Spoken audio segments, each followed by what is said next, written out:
말씀은 요한계시록 21장의 말씀입니다. 21장 1절부터 4절까지의 말씀을 함께 같이 봉독하도록 하겠습니다.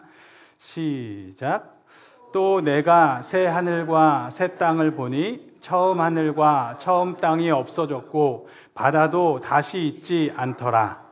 또 내가 보매 거룩한 성 새 예루살렘이 하나님께로부터 하늘에서 내려오니 그 준비한 것이 신부가 남편을 위하여 단장한 것 같더라. 내가 들으니 보좌에서 큰 음성이 나서 이르되 보라, 하나님의 장막이 사람들과 함께 있음에 하나님이 그들과 함께 계시리니 그들은 하나님의 백성이 되고 하나님은 친히 그들과 함께 계셔서 모든 눈물을 그 눈에서 닦아주시니 다시는 사망이 없고 애통하는 것이나 곡하는 것이나 아픈 것이 다시 있지 아니하리니 처음 것들이 다 지나갔음이러라. 아멘. 교회 소식 전하겠습니다. 우리 초월성식교회는 광야 세상에서 주님의 장막을 짓는 믿음의 사람들입니다. 저희는 창조의 아버지를 인정하고 그리스도 예수로 옷 입고 성령의 능력만을 의지해서 하나님의 형상으로 살아갑니다. 그래서 우리는 함께 같이 고백합니다. 오직 내 안에 그리스도께서 사십니다. 아멘. 오늘 예막틴즈 성경학교를 어제부터 진행 중에 있습니다. 아이들이 함께 모여서 또 저녁에 같이 집회하고 또 밤새 같이 어울려서 이렇게 있는 모습을 보면서 하나님을 만나고 또 서로를 만나는 그 시간이 참 귀하다라고 생각하게 되었습니다. 아이들을 위해서 더 기도해 주시기를 부탁드리겠습니다. 다음 주일에는 저희가 전교인 여름 성경학교로 합니다. 바라기로는 며칠 동안 했으면 좋겠지만 그렇게 하는 건 아니고 그냥 반나절 같이 시간을 보내는 거기 때문에 사실 크게 많은 것을 할 수 있는 것은 아닙니다. 그러나 같이 예배의 시간을 좀 더 풍성하게 같이 드리고 또 그리고 나서 점심도 같이 만찬도 하고 또 오후의 시간도 잠깐 같이 보내려고 합니다. 11시에 예배가 시작됩니다. 다음 주에는 꼭 잊지 마시고 11시까지 오셔서 한 5시쯤에 끝날 예정이니까 함께 해주시기를 부탁드리겠습니다. 같이 기도하겠습니다. 하나님 아버지 감사합니다. 오늘도 드린 예물 가운데 저희의 고백을 담았습니다. 성령님 삶의 모든 자리에서 그곳에서 주인으로 나의 삶에 함께 하시는 주님 바라보며 주님께 부름받은 형상으로 살아갈 수 있도록 붙잡아 주시옵소서. 드려진 예물이 하나님 나라를 위해서 귀하게 쓰여질 수 있도록 성령님 붙잡아 주시옵소서. 이 시간 말씀하시는 성령님을 의지하오며 예수님의 이름으로 기도드립니다. 아멘.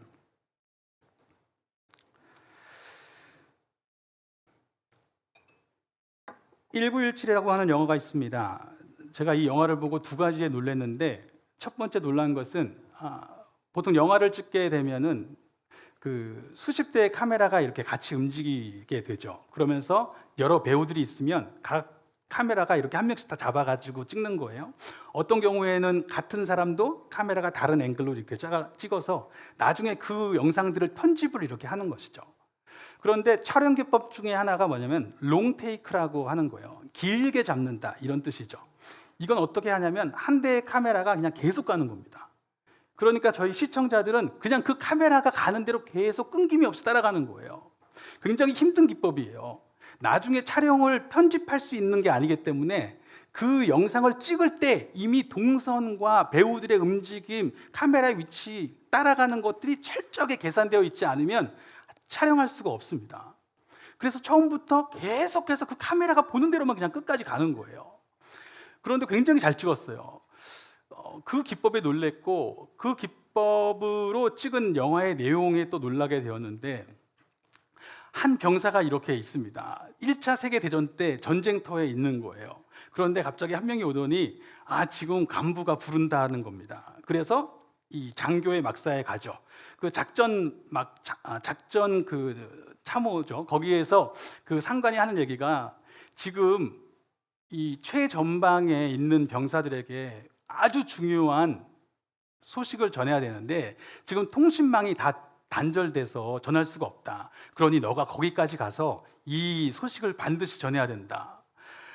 그래서 그 친구가 이제 그 명령을 받고 나오면서 자기 혼자 못 가겠으니까 또 가서 이렇게 다른 병사를 데리고 가게 됩니다. 카메라가 이 사람이 처음에 있는 장면부터 그 막사에 들어갔다가 나와서 다른 친구를 데리고 가는 장면을 계속 따라가는 거예요. 그러면서 참호들을 지나가게 되고 또 전투 현장을 막 지나가게 되죠. 그렇게 한참을 가는데 되게 충격적이었던 것은 무엇이냐면 그렇게 가다가 이 사람이 죽어버려요. 그러니까 이제까지 카메라가 처음부터 이 사람만 찍었거든요.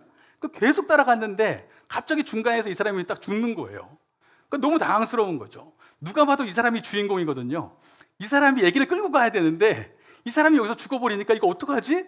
이렇게 하는데 그때부터 이 카메라가 어떻게 하냐면 같이 따라왔던 친구 있잖아요. 그 동료 병사를 따라가기 시작합니다.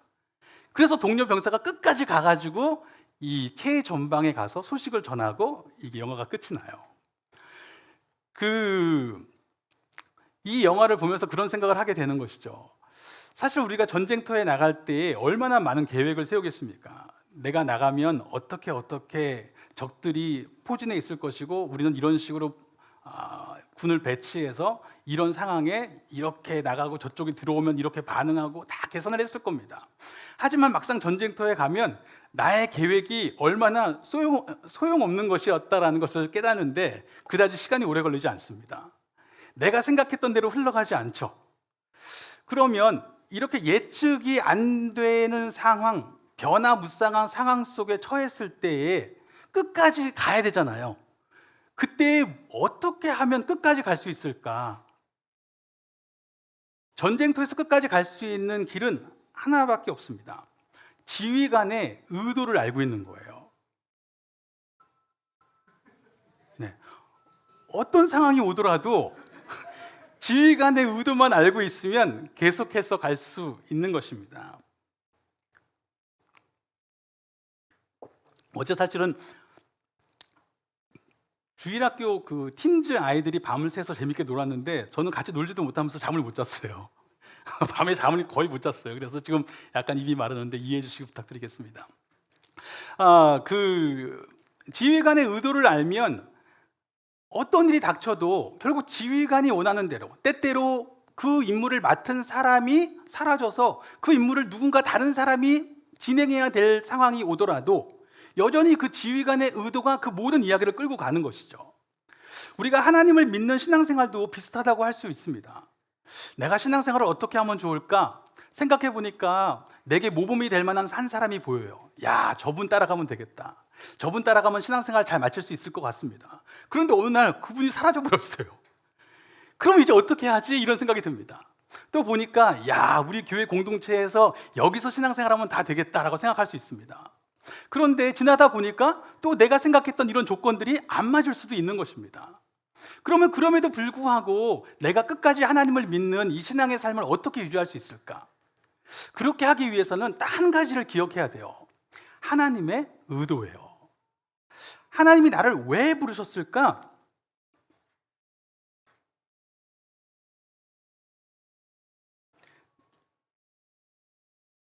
잠깐만요.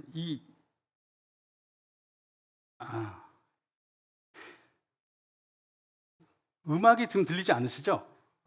저한테만 들리는 거죠? 죄송합니다. 아니, 잠이 덜 깬 건 아니에요. 갑자기 계속 음악이 올라와가지고 지금 아까부터 좀 계속 당하고 있었어요. 아마 이쪽에서 좀 들어오는 것 같습니다. 죄송합니다. 하나님의 의도를 알고 있으면 어떤 상황이 닥쳐도 때때로 어떤 모범이 될 만했던 사람이 사라져서 이제 어떻게 하나라고 하는 순간에도 또 나의 조건들이 달라진 순간에도 결국은 하나님이 나를 왜 부르셨지? 내가 어디로 가야 되는 것이지? 나는 어디서부터 와서 어디로 가고 있는 것일까? 하나님은 나를 왜 구원하신 것일까? 이거를 알고 있으면 어떻게 살아야 되는가를 찾을 수 있겠죠. 성경의 마지막 책이 있습니다. 요한계시록이라고 하는 책인데 이 책에서 이제 마지막 부분이 21장과 22장입니다. 그곳에는 환상이 나오는데 그 환상의 내용이 이렇습니다. 또 내가 새 하늘과 새 땅을 보니 처음 하늘과 처음 땅이 없어졌고 바다도 다시 있지 않더라.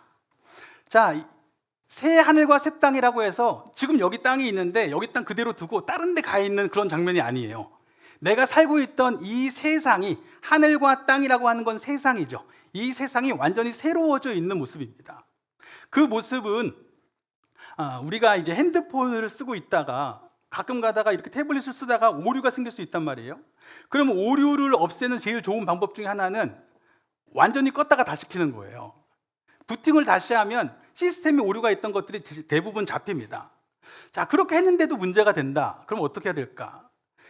이 전자기기의 설정 부분에 들어가면 초기화가 있습니다. 초기화를 시키는 거예요. 처음에 나왔던 상태로 리셋할 수 있는 기능들이 대부분 다 있습니다. 그리고 그 기능들 중에서는 내가 갖고 있었던 사진이라든지 데이터를 다 유지하는 게 있고, 아니면 아예 처음에 공장에서 나왔을 때부터 다 바꿔버리는 경우들도 있어요. 자, 그렇게 리셋하는 거죠. 지금 이 장면이 그런 부분이에요. 하나님이 처음에 세상을 창조하셨던 그 모습으로 완전히 새로워져 있는 모습, 원래 하나님이 의도하셨던 모습으로 바뀌어져 있는 모습입니다. 자, 그리고 또 보니까 거룩한 성 새 예루살렘이 하나님께로부터 하늘에서 내려오고 있다라고 이야기합니다. 자, 새 하늘과 새 땅이 펼쳐져 있어요. 그런데 거기에서 중심을 이루고 있는 것이 하늘에서 내려오는 거룩한 성입니다. 예루살렘은 하나님 백성의 도성이기도 하고 그곳에 성전이 있기 때문에 하나님 백성의 성전이라고 말하기도 합니다. 그 말은 하나님 백성 공동체 그 자체예요. 즉, 새 하늘과 새 땅의 중심에는 하나님 백성의 공동체가 하나의 도시가 되어서 또 하나의 성전이 되어서 그 중심을 이루고 있습니다. 자, 그런데 이번에는 내가 들으니라고 합니다. 하늘로부터 큰 음성이 나서 말씀하시기를, 보라, 하나님의 장막이 사람들과 함께 있음에 하나님이 그들과 함께 계시리니.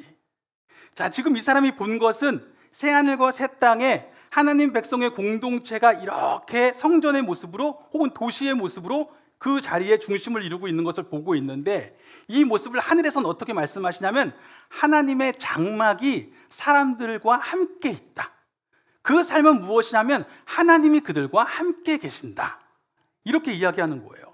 그들은 하나님의 백성이 되었다라고 이야기하고, 그때에 그 사람들의 모든 눈물이 그 눈에서 닦아집니다. 다시는 사망이 없고 애통하는 것이나 곡하는 것이나 아픈 것이 다시 있지 아니하리니 처음 것들이 다 지나갔음이로라. 그 시간을 지나오면서 갖고 왔었던 모든 두려움들, 애통함들, 슬픔들, 아픔들이 온전히 다 회복되어져 있는 그런 모습을 보게 되는 것입니다. 즉, 이 마지막 환상은 이런 모습을 보여주는 거예요.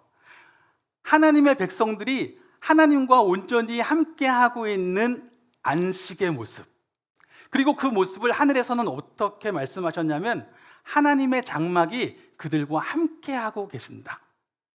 그리고 그 모습은 이 요한에게 어떻게 보였냐면 세상 전체가 주님의 장막으로 보이는 거예요. 이 세 그림이 함께 가는 것입니다. 자, 이 그림을 통해서 뭘 말씀하려고 하실까? 요한이 수많은 환상들을 보았을 텐데 그 환상들 중에 그냥 하나일까? 그런데 이 환상이 요한계시록의 마지막 환상이거든요. 그리고 성경 전체에서 보면 성경의 마지막 환상이에요. 그러면 사실 이 그림은 단순히 그냥 환상이 아니라 하나님이 성경 전체를 통해서 끌고 오셨던 하나님의 마음을 최종적으로 완성한, 하나님의 구원의 계획을 최종적으로 완성한 모습을 보여주시는 거예요. 아, 정말 그럴까? 그렇다면 우리는 세 가지를 이루어내야 됩니다. 첫 번째는 이게 정말 성경이 보여주는 구원의 모습이 맞을까? 왜냐하면 우리가 생각하는 구원은 예수님을 믿어서 어느 날 죄사함을 받았고 그리고 이젠 지옥 가지 않고 천국 간다라고 생각할 수도 있습니다.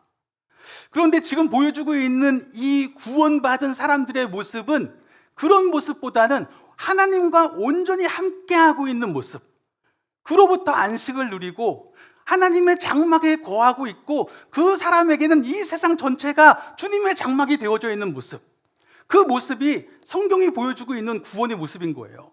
아, 이게 정말 성경 전체를 끌고 오는 주제가 맞을까? 이걸 한번 물어봐야 되는 것이죠. 그리고 그것이 맞다라면 교회는 어떻게 사는 것일까?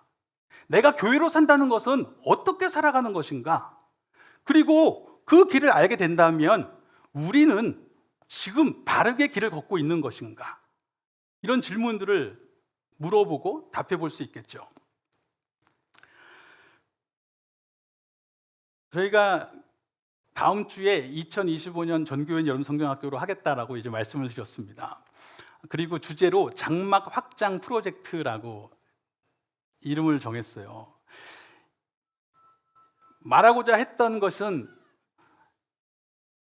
우리가 성경 전체에서 보게 되는 하나님의 구원의 의도, 하나님의 구원의 계획은 하나님의 장막을 확장해 가고 있는 어떤 프로젝트라고 이야기를 한 거예요.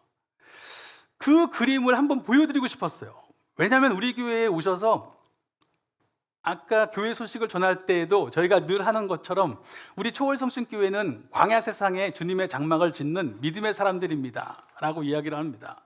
그럼 처음 오시는 분들 중에 가끔 그런 질문을 하시거든요. 다른 데서 한 번도 그런 얘기 들어본 적 없다고. 이 교회는 혹시 이단이 아닌가 고민하시는 분들도 계세요. 신천지가 예수 증거 장막 성전이거든요. 원래 거기서 요한계시록에 나오는 장막이라는 것과 증거 장막 성전 그걸 따서 하는 거예요. 그러니까 그런 부분들도 있으니까 걱정하시는 분들도 계시고, 그 사람은 물론 그걸 가지고 이제 완전히 엉터리로 해석해 가지고 자기가 교주가 되었지만 성경 자체에서 장막을 이야기하는 부분이 분명히 있거든요.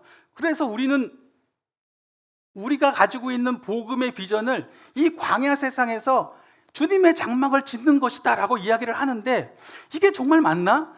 그냥 저 송부용 목사가 어거지로 끼워 맞춰가지고 하는 거 아닌가, 이런 생각이 드실 수 있잖아요.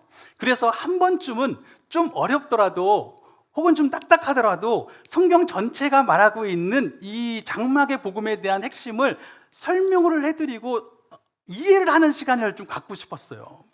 사실 반나절 해가지고 하기는 쉽지는 않겠지만 그래도 그런 시간을 한번 가지고 이게 성경적으로 맞는 주제이구나, 성경 전체가 정말 그 비전을 향해 달려가고 있는 것이구나를 한 번은 이해하실 수 있도록 하고 싶었습니다.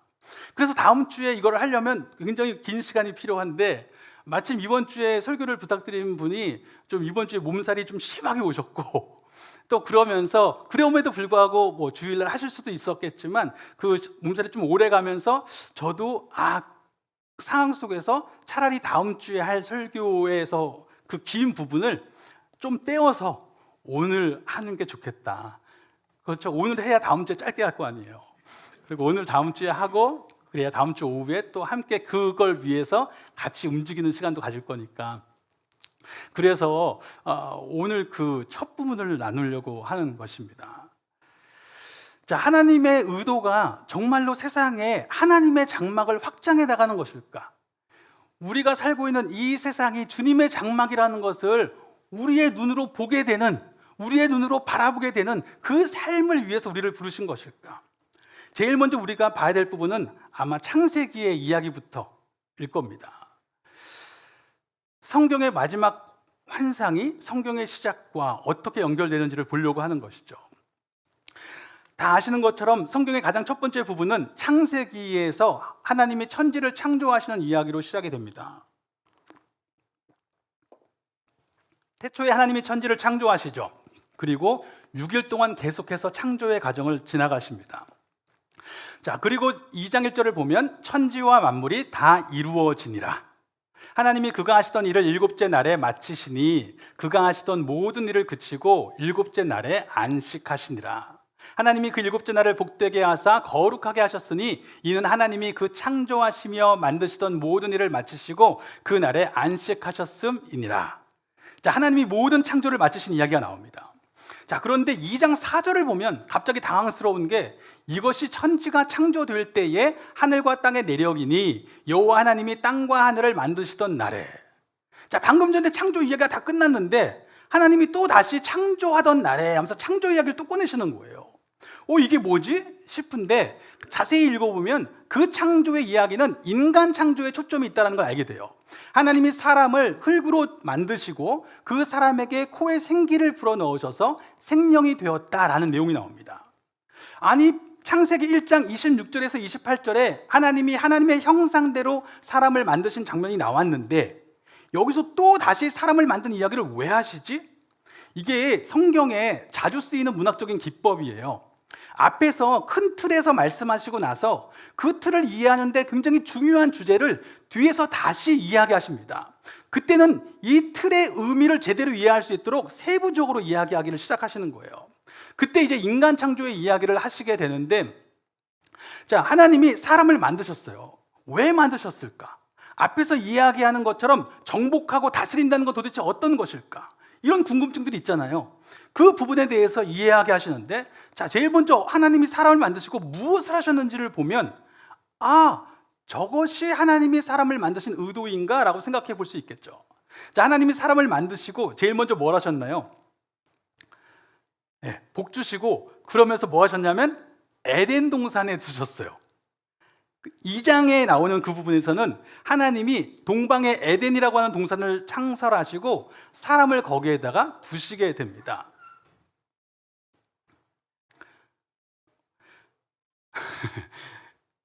자, 그리고 나서 하나님이 그 사람에게 에덴 동산에서 뭐 하게 하시나 봤더니 그 에덴 동산을 경작하고 지키게 하십니다. 경작한다라는 건 우리가 생각하는 것처럼 농사 짓고 있는 그런 그림을 떠올리게 되잖아요. 그리고 지키는 거는 그 경작지를 지키든지 농산물을 지키든지 그런 생각을 하게 되죠. 아, 그러면 하나님이 사람을 만드신 의도가 농사 짓고 살게 하시려고 했나 보다.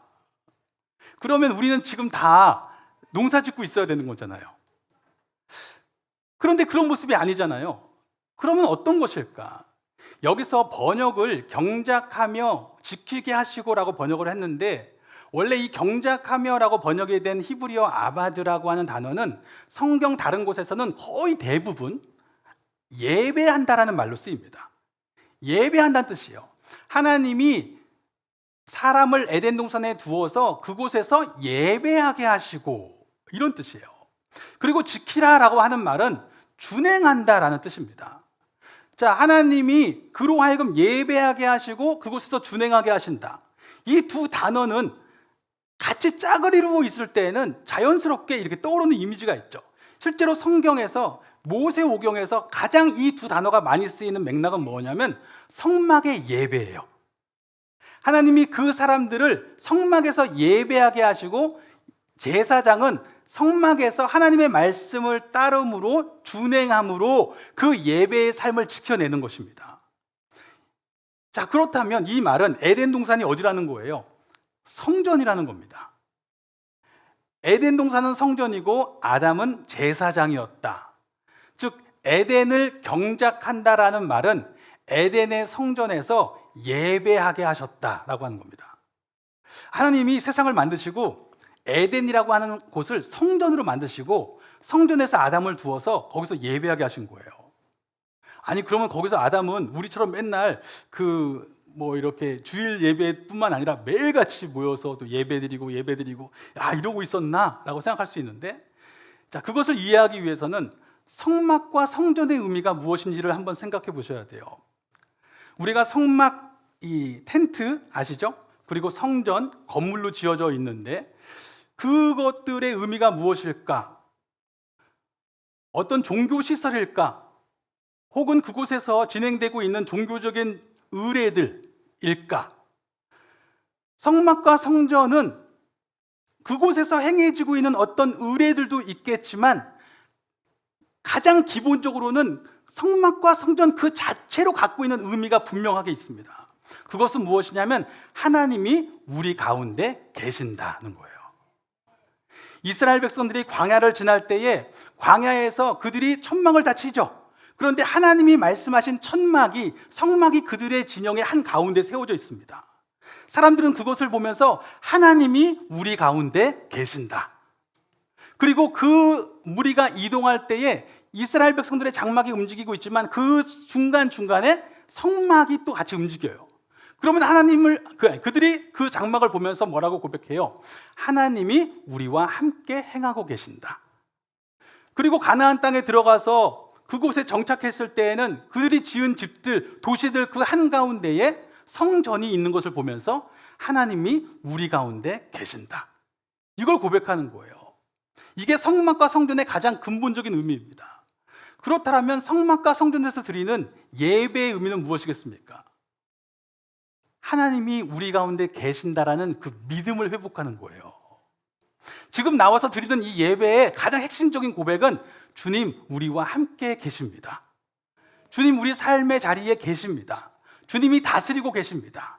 이 임재의 믿음을 회복하는 자리가 바로 예배인 것입니다. 그러면 그 예배의 모습은 어떤 것일까요? 이 예배라고 하는 단어, 예배할 때의 이 모습의 가장 핵심적인 부분을 드러내는 단어는 바로 찬양한다는 겁니다. 계시록에 보면 회복된 하나님의 백성들이 다 같이 하나님 앞에 모여져 있는 그 비전이 여러 번 나오거든요. 그 비전에서 항상 나오는 단어가 하나님을 경배하는 거예요. 하나님을 예배하는 것이죠. 그런데 그 예배하는 장면은 항상 찬양과 함께 갑니다. 하나님을 찬양하는 거예요. 이사야 선지자도 이런 말씀을 하나님이 전하시죠. 이 백성은 내가 나를 위하여 지었나니 나를 찬송하게 하려 함이니라. 즉 하나님이 이 백성을 지으신 이유가 하나님 찬송하게 하려고 한다는 거예요. 자, 그렇다면 예배는 찬양이에요. 그러면 찬양은 노래라고 생각할 수 있겠지만 노래가 바로 그 행위이긴 하지만 보다 근본적으로 찬양이라고 하는 말은 주님을 인정합니다 라고 하는 고백입니다. 내가 우리 가운데 계시는 주님을 인정합니다. 지금 여기에 계시는 주님을 인정합니다. 지금 나의 삶을 주관하고 계시는 주님을 내가 인정합니다. 그때 예배가 시작되는 거예요. 그때 찬양이 드려지는 것입니다. 즉 에덴에서의 예배는 그곳에 임재하고 계신 주님을 인정하며 섬기는 것입니다. 에덴에서 하나님은 아담이 주님 이곳에 계십니다. 주님이 이곳에서 나의 삶을 부르셨고 나의 삶을 통해서 주님이 일하고 계심을 내가 믿습니다. 그것을 인정하면서 그곳에서 섬기기를 바라셨어요. 주님을 인정하는 믿음으로 그곳에서 그가 하는 일들, 때때로 그것이 땅을 가꾸는 것이든 아니면 다른 어떤 일을 하는 것이든 주님을 인정하는 믿음으로 일하고 있는 것이 에덴에서의 예배의 모습이었습니다. 자, 그런데 한 가지 더 생각해야 되는 부분은 아까 말씀드린 것처럼 1장에서 창조의 얘기가 나왔는데 2장에서 창조의 얘기가 다시 나온 거거든요. 2장에서는 하나님이 창조하시고 제일 먼저 하신 일이 에덴에서 예배하는 삶을 살게 하셨다는 거예요. 그런데 이 사건이 사실은 동시적으로 1장에서 받은 명령과 같이 일어나고 있는 거예요. 1장에서는 뭐라고 하셨어요? 복을 주시면서 그들에게 생육하고 번성하고 땅에 충만하고 정복하고 땅을 다스리라고 말씀하셨잖아요. 이 두 가지가 같이 지금 흘러가고 있는 거예요. 그러면 에덴에서의 이 예배라는 것은 이 하나님께서 그들에게 말씀하셨던 정복과 다스림의 명령과 함께 가고 있는 거예요. 자, 그렇다면 이게 무슨 뜻일까? 하나님은 이렇게 말씀하시는 거예요. 에덴에서의 삶이 온 땅을 덮게 하라 라고 말씀하신 겁니다. 제일 먼저 에덴에서 시작되게 하신 것이죠. 에덴에서 주님을 인정하는 믿음으로 살게 하신 거예요. 그 고백이 그들 가운데 늘 있게 하신 것입니다. 그리고는 이제 그들이 만나는 모든 땅의 자리로 나아갈 때에 그 세상의 모든 자리를 그 에덴의 삶으로 살게 하신 거예요. 에덴의 예배의 고백으로 채우게 하신 거예요. 이곳에서 고백한 게 뭐냐면 주님 여기 계십니다. 주님 나와 함께하고 계십니다. 주님이 당신이 주관하십니다라는 고백이었다라면 이제 그들의 삶의 모든 자리를 그렇게 채워나가는 것, 그것이 성경이 말하고 있는 진정한 정복과 다스림의 의미예요. 하나님이 사람을 만드실 때 우리가 우리의 형상을 따라 우리의 모양대로 사람을 만들자고 하셨어요. 자, 그런데 하나님의 형상으로 만드신 의도가 무엇인가 봤더니 우리가 사람을 만들고 그들로 세상을 다스리게 하자고 하신 거예요. 그럼 형상을 만드신 의도는 뭐냐면 다스리게 하려고. 그렇죠? 그러니까 형상의 의무는 뭐냐면 하나님의 다스림을 표현하는 거예요. 형상의 의무는 내가 하나님의 형상으로 지음받았기 때문에 기본적으로 자녀의 관계의 의미가 있거든요. 그래서 지난주에 저희가 은혜 받은 것처럼 하나님께서 나를 하나님과 같은 자녀의 존재로 만드셨기 때문에 내 가치가 얼마나 하나님 앞에 귀한지 그것을 알고 있는 것이 굉장히 중요합니다. 그러나 동시에 이 가치라는 것은 사명이 있다는 거예요. 내가 어떤 신분에 처해 있다는 것은 그 신분은 나의 가치를 말하기도 하지만 내가 해야 되는 일을 말하는 것이기도 합니다. 하나님이 나를 하나님의 형상으로 만드신 이유는 내가 그 삶의 모든 자리에서 그 자리에서 하나님의 다스리심을, 하나님의 임하심을 그 자리에서 표현하기를, 그 자리에서 이루기를 바라신 거예요. 우리가 하나님의 통치자가 되어서 세상 곳곳에서 내가 처한 어떤 자리든지 간에 그 자리에서 하나님의 임재를, 하나님의 통치를, 하나님의 뜻을 그 자리에 채워가기를 바라신 것입니다. 그것이 바로 하나님 형상의 의도예요. 이렇게 말씀하실 수 있죠. 아니, 이미 하나님은 온 땅에 가득하시잖아요. 그렇죠? 하나님이 만드신 세상이니까. 하지만 존재하는 것과 그것을 알고 있는 것은 다른 얘기입니다.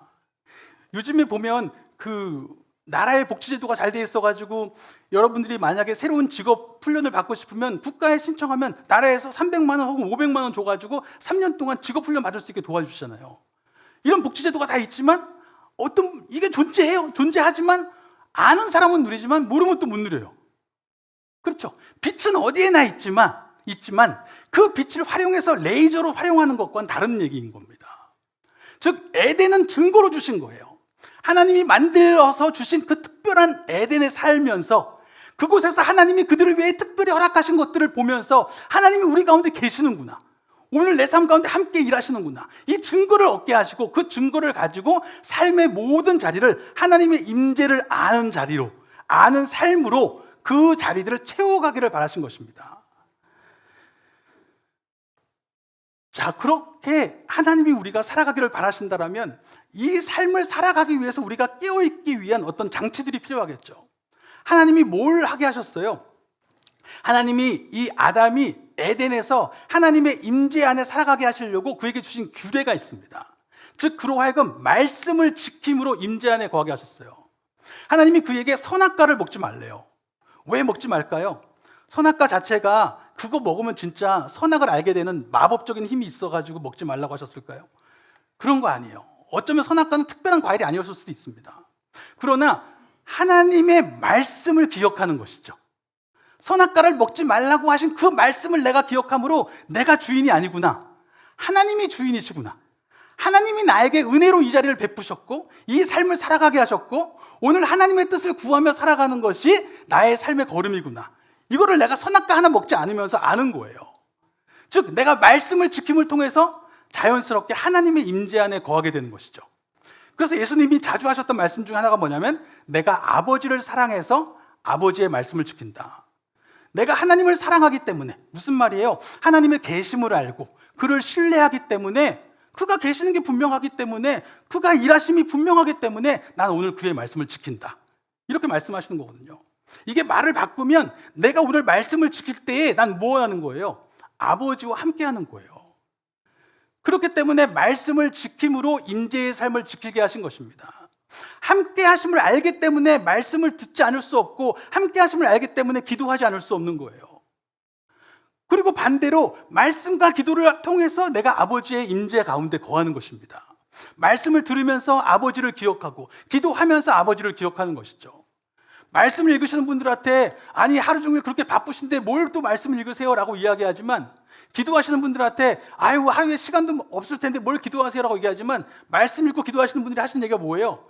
그러지 않고는 살 자신이 없기 때문에, 말씀 읽지 않고서는 아버지의 음성, 아버지의 임재를 기억하지 못하고서는 내가 그렇게 살아갈 수 없음을 알기 때문에 결국 말씀과 기도로 하나님 안에 거하는 삶을 지켜내게 하신 것입니다.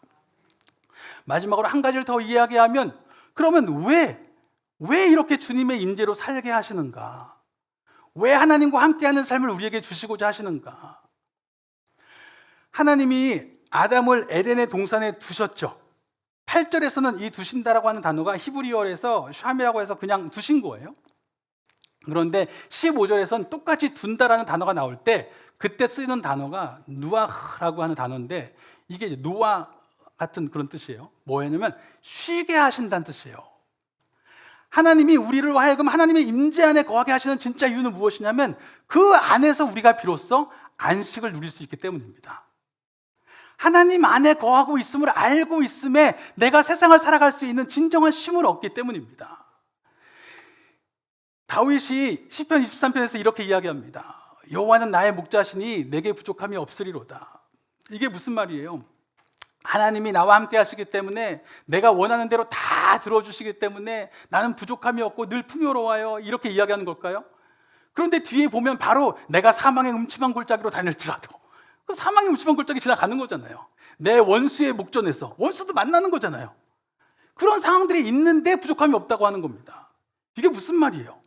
내가 그런 상황들을 지나지만 여호와가 나의 목자시니 나는 그것으로 이미 만족합니다.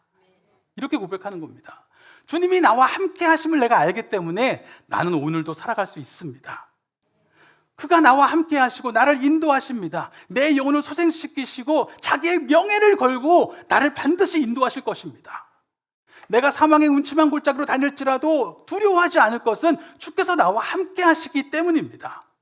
때때로 힘든 순간이 있지만 주의 지팡이와 막대기가, 비록 사망의 음침한 골짜기를 지나가는 것 같지만 주의 지팡이와 막대기가 나를 안위하십니다. 내가 여기 나와 함께하고 있어. 지금 힘들지? 그러나 내가 너 옆에 같이 있어 라고 보여주던 증거들이 있는 거예요. 그 함께하심의 증거들로 말미암아 위로를 받고 함께하심을 알기 때문에 다시 살아갈 힘을 얻는 것입니다. 주께서 내 원수의 목전에서 내게 상을 차려주시고, 상 차려주는 게 뭐예요? 밥상이에요. 밥상 차려주시는 게 뭐냐면 나의 것이다 라고 말씀하시는 겁니다. 너는 나의 것이다. 기름을 내 머리에 부으시면서 내가 그에게 속하였음을 알게 하시는 것입니다. 그렇기 때문에 하나님의 선하심과 인자하심이 정녕 나를 따를 것을 알기 때문에 내가 여호와의 집에 영원히 살 것입니다. 오늘도 주님의 임재 안으로 내가 돌아갑니다 라고 고백하는 겁니다. 야곱이 창세기 28장에 보면 하란으로 가는 장면이 나옵니다. 이 하란으로 가는데 왜 가냐면 형이 자기를 죽이려고 하니까 도망가고 있는 거예요. 이 야곱이 하란을 가기는 가지만 사실 얼마나 떨렸을까요? 사실 그 하란에 간다고 외삼촌을 만난다는 보장도 없어요. 예전에 진짜 어르신들 그런 경험들이 있었잖아요. 우리 아들이 서울 가서 살아. 그래서 어느 날 우리 아들 만나러 가야지. 그리고 음식을 바리바리 싸가지고 서울 올라오시는 거예요. 그런데 서울에 아들 주소도 몰라. 그냥 서울역에 내리면 되는 줄 아시는 거예요. 그 서울역에 계시다가 만나지도 못하고 혼자 그냥 내려가시는 거예요. 그런 경우도 예전에 많아 있었어요. 그렇죠? 하란에 간다고 삼촌을 만날지 안 만날지도 몰라요. 나중에 보면 삼촌 주소를 잘 몰라요. 그냥 간 거예요. 삼촌이 살고 있는지도 모르는 거예요. 그리고 형이 자기를 쫓아와서 어떻게 할지도 모르겠어요. 아니 이렇게 갔다가 다시 고향으로 돌아오게 될 수 있을까? 확신도 없어요. 얼마나 걱정이 많았겠습니까? 그런데 그러다가 돌베개 하나 베고 잠이 들었는데 꿈을 꿉니다. 꿈에서 사닥다리 하나가 이렇게 하늘로부터 땅까지 있는 거예요. 그리고 나서 보니까 천사들이 오르락 내리락 하는 겁니다. 그리고 목소리가 들리기를 나는 여호와니 너의 조부 아브라함의 하나님이요 이삭의 하나님이라. 내가 누워있던 땅을 내가 너와 내 자손에게 주리니 내가 너희 조상에게 한 약속대로 나는 반드시 이룰 것이니 너의 자손이 땅의 티끌같이 되어서 동서남북으로 퍼져나갈 것이고 너의 땅의 모든 족속이 너로 말미암아 복을 받을 것이다. 그러면서 같이 한번 읽어볼까요? 시작. 내가 너와 함께 있어 내가 어디로 가든지 너를 지키며 너를 이끌어 이 땅으로 돌아오게 할지라. 내가 네게 허락한 것을 다 이루기까지 너를 떠나지 아니하리라 하신지라. 아멘. 하나님이 그렇게 말씀하시는 거예요. 내가 너와 함께 갈 것이다. 내가 너가 어디에 가든지 그 자리에 내가 있을 것이고 내가 모든 것을 이루기까지 너를 떠나지 아니할 것이다. 원래 여호와라는 이름에 대해서 여러 가지 그 학자들이 이야기하는데 가장 기본적인 이야기는 모세에게 하나님이 나는 스스로 있는 자다라고 말씀하실 때 이게 원래 히브리어로 에흐예 아쉐르 에흐예라고 하는 단어인데 이 단어가 원래 이렇게 번역이 돼야 돼요. 나는 있어야 될 그 자리에 있는 자이다. 너가 나를 찾는 그 자리에 나는 있다. 너가 어디로 가든지 나는 그 자리에 있다. 나는 여호와다. 이렇게 말씀하시는 거예요. 즉 하나님은 계신 분, 하나님은 나와 함께하고 계신 분, 내가 그 자리에서 주님을 고백하는 그 자리에 분명히 일하시는 분, 그 고백으로 살게 하시는 것입니다. 그것을 듣고 나니까 야곱이 이렇게 이야기하죠. 여호와께서 과연 여기 계시거늘 내가 알지 못하였도다. 그렇구나. 주님이 여기 계시는구나. 여기 나와 함께 가고 계셨구나. 두렵도다 이곳이요 이것은 다름 아닌 하나님의 집이요 이는 하늘의 문이로다. 물론 이 야곱이 그 자리를 벳엘로 이름하기도 하지만 야곱의 고백은 단순히 그냥 그 자리만 하나님이 계신다는 게 아니잖아요. 자신이 하나님을 만나는 그 자리, 하나님을 인정하는 그 자리, 그 자리가 다름 아닌 하나님의 집이라는 겁니다. 여기가 주님의 장막이요, 여기가 하늘의 문이로다.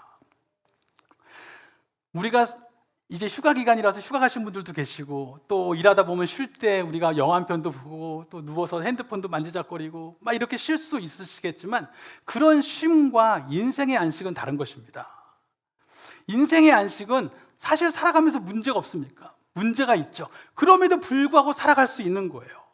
저도 마찬가지로 지금 어떤 어려움들을 만나서 그 어려움을 살아가야 되는데, 그 이길 수 있는 힘은 이제까지 나와 함께 하셨던 그 증거들이 있기 때문에, 그 순간순간 하나님이 보여주셨던 증거들이 있기 때문에 지금 이 순간에도 그 증거들 믿으며 오늘도 살아가는 것입니다. 무슨 일을 만나든지 형통합니다. 무슨 말이에요? 무슨 일을 만난다는 거예요. 만나긴 만나지만 형통이 무엇입니까? 뚫고 지나갈 수 있다는 거예요. 왜요? 주님 나와 함께 하심을 알기 때문에.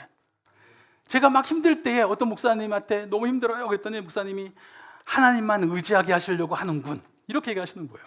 이게 무슨 소리인가? 하나님만 의지하게 하려고 하신다, 하나님 앞에 쩔쩔매게 하시려고 한다, 그런 의미가 아니라 하나님만 의지하며 사는 생명과 능력이 무엇인지를 알게 하시려고, 그 위기를 지나면서 하나님이 주관하시는구나, 사람의 계획으로 사람의 생각으로 조건으로는 안 되지만 하나님의 능력으로 하나님의 일하심으로 흘러가는 것이구나, 그렇다면 나는 오늘 하나님 의지함으로 살아가면 되겠구나, 하나님 의지하는 믿음을 주시는 거예요. 그것을 알기 때문에 무슨 일을 만나든지 형통한 것입니다. 제가 성경책을, 제 개인의 성경책을 제일 처음 받았을 때 아버지가 제 성경책을 선물해 주시면서 그 앞에다가 써주신 이 성경 구절이 이거예요. 잠언 22장 4절 말씀, 겸손과 여호와를 경외함의 보상은 재물과 영광과 생명이니라. 자, 그런데 신기하죠. 왜 겸손만 저렇게 강조할까? 수많은 인생의 덕목이 있는데 왜 겸손만 강조할까? 그런데 원래 히브리어로 그 번역을 겸손 그리고 여호와를 경외함의 보상은 이렇게 번역을 했는데, 원래 히브리어에서 이 그리고라는 단어는 그렇게 번역되는 경우도 있겠지만 이런 경우는 그렇게 번역되는 안 되고 겸손, 즉 여호와를 경외함의 보응은 이거예요. 그러니까 겸손이라고 하는 특정한 덕목이 아니라 여호와를 경외하는 모습이 바로 겸손이라는 거예요. 하나님을 인정하는 삶, 하나님을 의지하는 삶, 그 삶에 생명이 있다라고 잠언 전체에서 이야기하는 것입니다. 즉 임재가 우리를, 임재 안에 거할 때 우리가 안식할 수 있기 때문에 우리로 하여금 그 임재의 삶으로 부르시는 겁니다. 나만 그런 것이 아니라 서로와의 관계도 마찬가지예요. 다른 사람을 볼 때에 하나님이 지금 그 사람의 아버지가 듣고 계세요. 내가 그 사람에 대해서 이야기하는 그 순간에 그 사람의 아버지가 지금 듣고 계십니다. 그리고 때때로는 사람들과의 관계 속에서 시기와 질투 혹은 살아가면서 내 자리가 다른 사람으로 대체될까봐, 나는 무용지물이 될까봐 막 이런 고민들 하시게 되잖아요. 그런데 주님의 나라가 세워지는 겁니다. 주님 안에서 나의 몫이 있고 그분의 몫이 있고 하나님의 나라가 세워지는 것입니다. 즉 우리는 서로와 함께 안식하게 됩니다. 결국 하나님의 임재 안에서 우리가 안식하기 때문에 우리를 그 삶으로 부르시는 것입니다. 그러나 아담은 우리가 아는 것처럼 말씀에서 떠나죠. 말씀에 거하지 못하여 그 임재를 누리지 못하고 그 이후 세상은 죄로 오염되어 갑니다. 그렇다면 하나님의 구원의 의도는 무엇이겠어요? 결국 하나님의 임재 안에 거하는 그 안식을 다시 회복시켜 주시기를 바라는 거예요. 그것이 창세기 1장, 2장 오늘 보신 말씀의 모습이고, 가장 처음에 보셨던 계시록의 비전이 그것과 다르지 않은 것입니다. 그러면 예수님과 그리스도는요, 예수님과 교회는요, 이 부분은 다음 주에 할 거예요. 하나님이 어떻게 우리로 하여금 그 최종 비전으로 회복시켜 주시는지 다음 주에 이야기하겠지만, 분명한 것은 하나님이 우리가 하나님의 임재 안에서 살아가기를 바라십니다. 그 안식을 누리길 바라시고 우리를 다시 오늘 여기에 주님이 계십니다, 오늘 주님이 이 자리에 계십니다라는 고백으로 살아갈 수 있는 사람으로 이끌어 가시는 것입니다. 주님의 장막에서 안식하고 임재하시는 주님을 찬양하고 인정하고 모든 자리를 하나님의 임재하심으로 채우고, 내가 있는 그 자리가 어떤 자리든지 간에 주님이 여기 계십니다. 그리고 주님의 말씀에 거하여서 임재로 사는 삶. 에스겔 선지자가 마지막에 보여주었던 회복된 나라의 고백은 이거였거든요. 여호와 삼마, 주님 여기 계십니다. 같이 한번 고백해 볼까요? 시작. 주님 여기 계십니다. 주님 지금 여기 계십니다. 여호와 삼마. 이것이 마지막 고백이었습니다. 결국 성경 전체가 보여주고 있는 비전은 우리의 삶의 자리를 주님의 장막으로 짓는 거예요. 한 주간의 삶 속에서 항상 잊지 말아야 될 부분은 내 자신을 주님의 장막으로 짓는 것, 주님이 내 안에 주인 되셨음을 고백하는 것, 그리고 내가 살고 있는 이 창조 세계가 바로 주님의 장막임을 고백하는 것, 이 두 가지를 꼭 기억하시고 사시기를 예수 그리스도의 이름으로 축원합니다. 아멘. 우리 같이 찬양하겠습니다.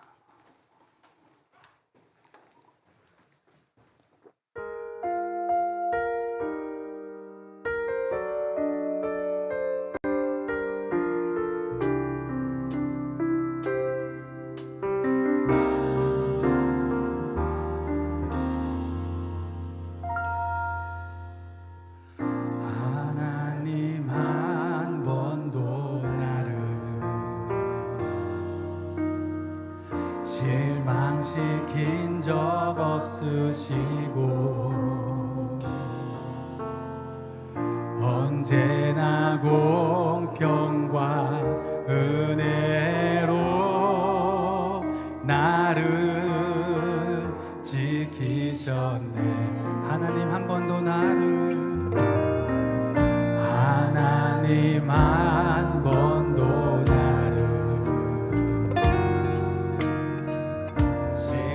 시킨 적 없으시고 언제나 공평과 은혜로 나를 지키셨네. 아멘. 오신 실하신 주님, 오신 실하신 주,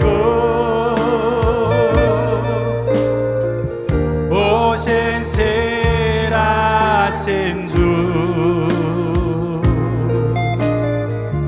내 너를 떠나지도 않으리라. 내 너를 버리지도 않으리라. 약속하셨던 주님,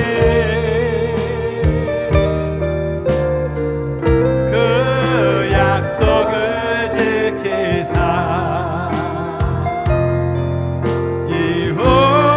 이후로도 영원토록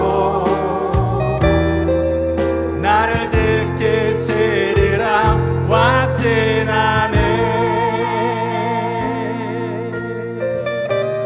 지나온 모든 세월들, 지나온 모든 세월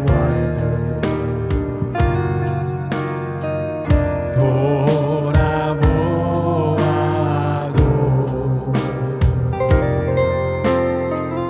그 어느 것 하나 주의 손길 안 미친 것 전혀 없네. 지나온 모든 세월들, 지나온 모든 세월들